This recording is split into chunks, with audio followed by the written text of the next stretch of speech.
Assalamualaikum sahabat hebat.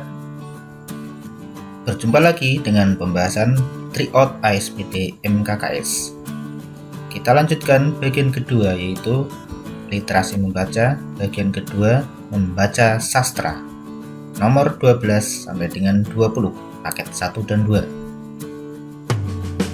Ingat, yang like dan subscribe semoga mendapatkan nilai 100, dan jika menyimak video ini dengan baik, dijamin soal latihannya dapat mendapat nilai 100. Baiklah, langsung saja kita lanjut ke pembahasan makna kata simbol atau kias, yaitu soal 12 paket 1. Di sini yang ditanyakan makna kata pilu yang ada di sini. Siapa yang tak pilu melihat anak kecil berbaju lusuh? Di sini pilu apakah kasihan, kecewa, sedih, atau haru?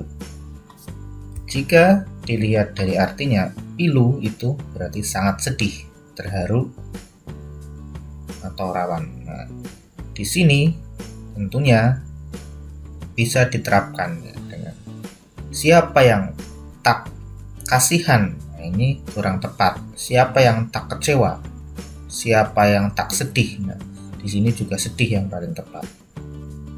Melihat anak kecil berbaju lusuh.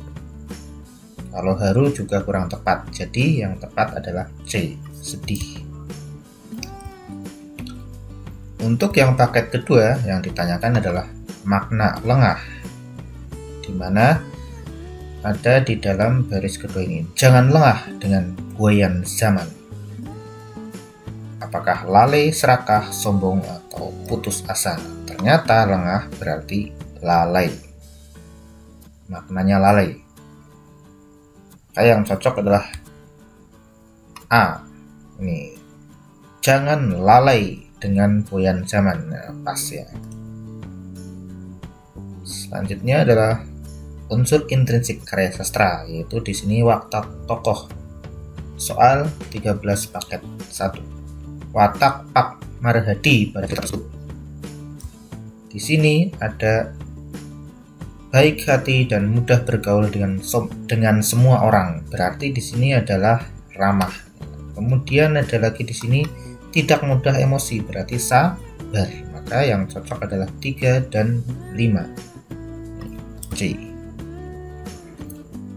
Untuk yang paket kedua, ini juga yang ditanyakan watak tokoh, tapi tokoh Nabila pada cerita tersebut. Di sini juga disebutkan ada yang mengajaknya bermain, dia pasti menolak dengan ketus. Nah, ketus ini berarti bisa sombong ya. Kemudian di sini juga dia tak pernah mau membantu, berarti egois. Maka yang cocok adalah ini 2 dan 4, yaitu sombong dan egois.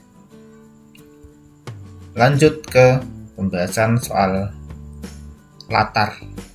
Ini yang menentukan latarnya. Latar tempat pada cerita tersebut adalah, nah, ketika di sini yang pertama, bel istirahat berbunyi tet-tet, berarti ini waktu itu masih ruang kelas. Ini ada ruang kelas nomor 4.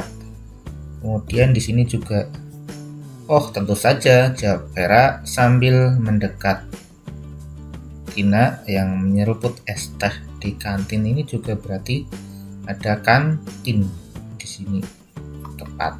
Kantin dan ruang kelas 1 dan 4. Untuk yang paket kedua, ini juga yang ditanyakan latar tempat pada cerita tersebut. Nah, di sini ada Elisa duduk di ruang keluarga sendirian, berarti di sini ada ruang keluarga. Kemudian nih, ia segera berlari menyusul ibu di dapur, berarti ada juga dapur. Yang cocok 3 dan 4, yaitu ruang keluarga dan dapur. Jawabannya C. Selanjutnya, unsur intrinsik karya sastra, nomor 15 paket 1. Di sini yang ditanyakan adalah akhir cerita. Kalau akhir cerita ya kita ambilkan saja dari bagian akhir. Di sini ada kemudian mereka membawa anak kucing itu kepada induknya. Induk kucing tampak senang dan tidak mengeong lagi. Berarti ya di sini ini ya. Induk kucing senang karena anaknya sudah ditemukan. Untuk yang paket kedua, ini juga yang ditanyakan akhir cerita, juga diambilkan dari sini. Namun malamnya Faiz demam tinggi. Esok paginya ia jadi tidak bisa ke sekolah dan mengikuti ujian. Berarti ini cocok ya, di Faiz demam tinggi hingga tak bisa berangkat sekolah dan mengikuti ujian. Kemudian untuk unsur intrinsik kata yaitu amanat nomor 16 paket 1.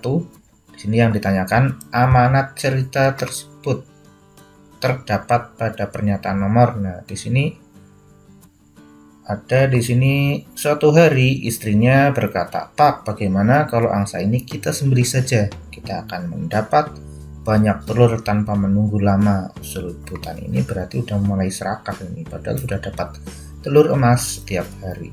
Ini berarti ada pesan supaya kita tidak boleh serakah seperti petani tersebut ya. Dan sebaiknya ya kita harus mensyukuri harusnya. Ini B, harus selalu bersyukur. Kan sudah dapat telur emas setiap hari saja bisa jadi kaya, malah ingin yang lebih banyak dengan sembelih lagi.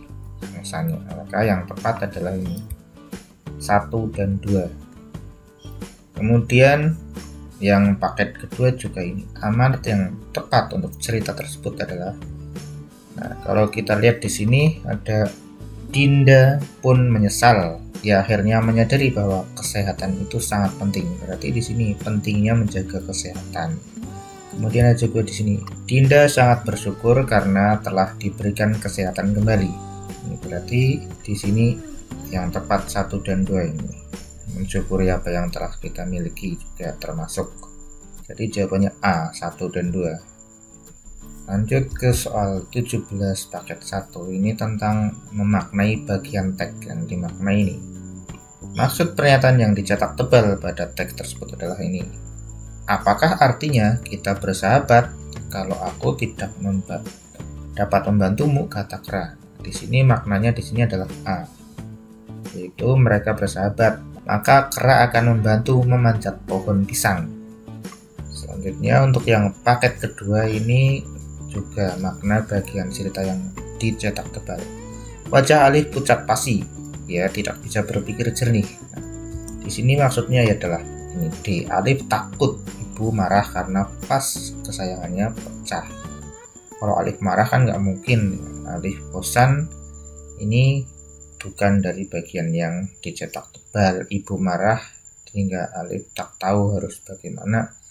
Ini juga di sini belum tentu ibunya marah ya.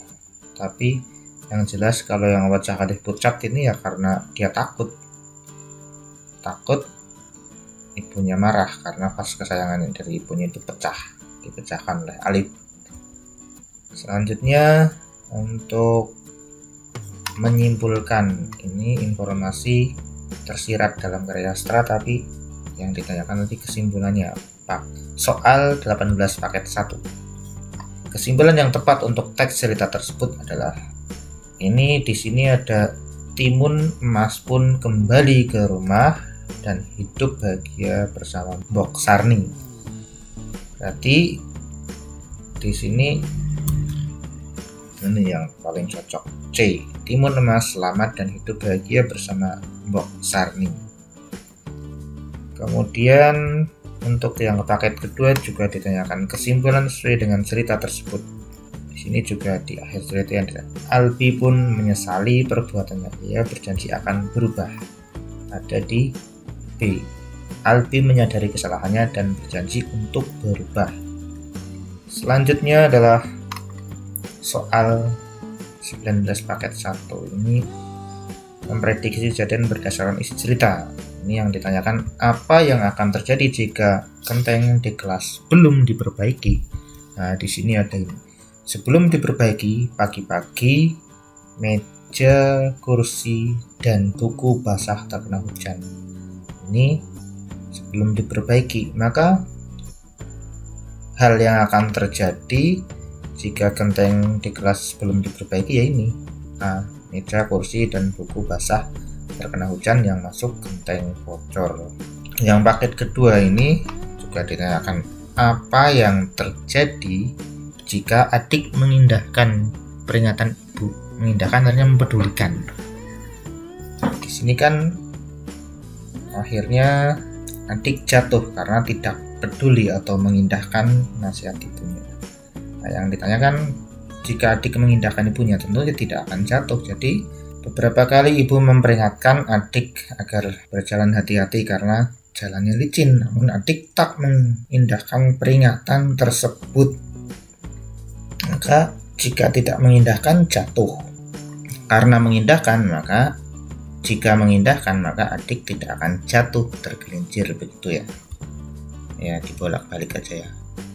Kemudian untuk yang soal nomor 20 itu keteladanan tokoh cerita. Paket 1, keteladanan tokoh Anita pada cerita tersebut adalah di sini Anita disebutkan dalam keterbatasan fasilitas, Anita tidak pernah mengeluh sedikit pun. Berarti ini ia bersemangat dalam belajar meski dalam keterbatasan. Tuh. Yang paket 2 juga yang ditanyakan keteladanan Lily pada cerita tersebut. Di sini disebutkan kalau Lily tak pernah bersedih dengan keadaannya. Ia bersyukur dapat membantu ibu mencari rezeki. Nah, yang tepat teladanannya dia itu membantu ibu dan mensyukuri apa yang telah diperoleh. Demikianlah yang dapat saya sampaikan pada pertemuan kali ini. Semoga bermanfaat. Jangan lupa like, share, dan subscribe video ini. Semoga dapat nilai 100 di ASPD-nya atau di Triodinas besok. Jangan lupa juga kerjakan soal latihannya dengan target nilai 100. Terima kasih atas perhatiannya. Wassalamualaikum warahmatullahi wabarakatuh.